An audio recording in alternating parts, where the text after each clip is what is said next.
You say the difference of it's not for Lithium Paxi. There's a different varieties of Lithium Paxi in Philippines.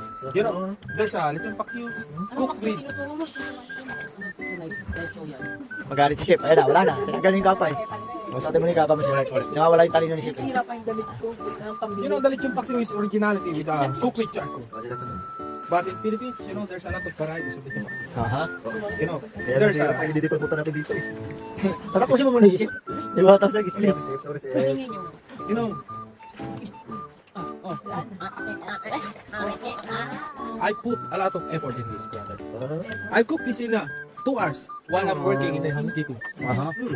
You know, Hindi mo sa amo mo. look at this. Look at this. Ooh. Bite it. You don't want it because why? There's not much taste in this. So, as a chef, no, chef, Ang shit siya. you will do another recipe with it. You know what? What's in my mind? Lechon paksiw. And as you said, it's not for lechon paksiw, but why? For lechon paksiw. Ayan na. Ayan na. Sinasabi ko, baubaran naman yung kapa niya. No? This is good for lechon paksiw. Why? I've been boiling this for almost 2 hours while I'm working. Almost all of the oil was removed from this. It's crunchy. Wala na. Kumontra ulit. It's crunchy. Balik sa ulo, balik sa ulo, balik sa ulo. Wala na. Balik sa ulo mo. Balik sa ulo. Balik sa naman. You're a noise. You know, you embarrass me. You embarrass me, bro. You just only need a pineapple juice, a lot of onions, a lot of garlic. Garlic. You know garlic, you know pronunciation? Garlic. Garlic. You know garlic. And then you boil it for 30 minutes. Put a little of vinegar, salt, and peppercorn. Peppercorn. A lot of MSG. You know MSG?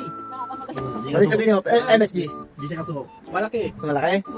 Suso. Suso. Gagong puta. MSG. Ano yung MSG now?